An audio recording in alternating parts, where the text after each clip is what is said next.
तुझ्या समोर एक नवीन आव्हान मांडलेलं होतं की वाचन तुमचं इतकं छान पाहिजे की ते वाचता वाचता धडाच पाठांतर झाला पाहिजे। आणि मी ही कल्पना आत्ताच जस्ट तुमच्या समोर मांडली आणि त्याला लगेच साथ दिलेली आहे इयत्ता तिसरीतली ज्ञानेश्वरी माने। आता ज्ञानेश्वरी माने आपलं।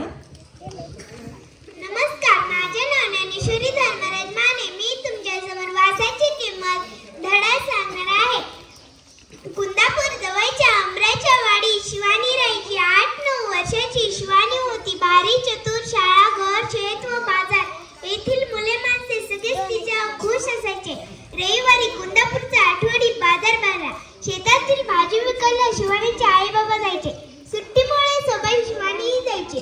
शिवानी आई बाबांना हिशोबात मदत करायची आणि मधून बाजारात चक्कर मारायची। भजी किंवा भेळ खाणे हा तिचा आवडता उद्योग होता। एका रविवारी अशीच फिरत शिवानी मिठाईच्या दुकानापाशी आली। मिठाई पाहत ती सहज उभी होती। हलवाई तिच्याकडे पाहत होता। तो गल्ल्यावरून शिवानीकडे आला।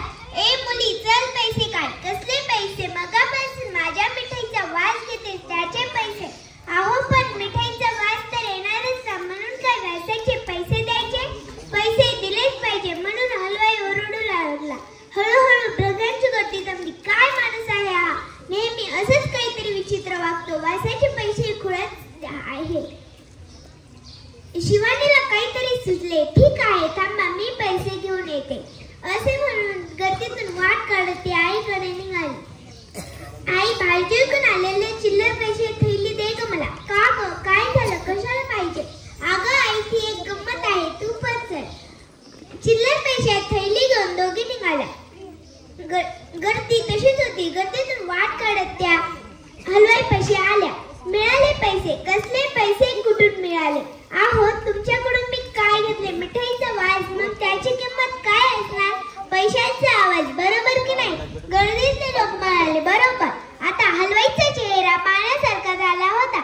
शिवानी मात्र ऐकटीत आईसोबत कल्पना मांडली आणि ती लगेच ज्ञानेश्वरीने झेलली आणि इथं येऊन धडा तिचा पाठांतर झालेला होता। कशामुळे झालाय? सतत वाचन केल्यामुळं, हे की नाही? मग आता ज्ञानेश्वरी माने आणि तिच्या वर्ग शिक्षिका सारसेकर मॅडम ह्या दोघींचंही खूप खूप अभिनंदन, खूप खूप कौतुक।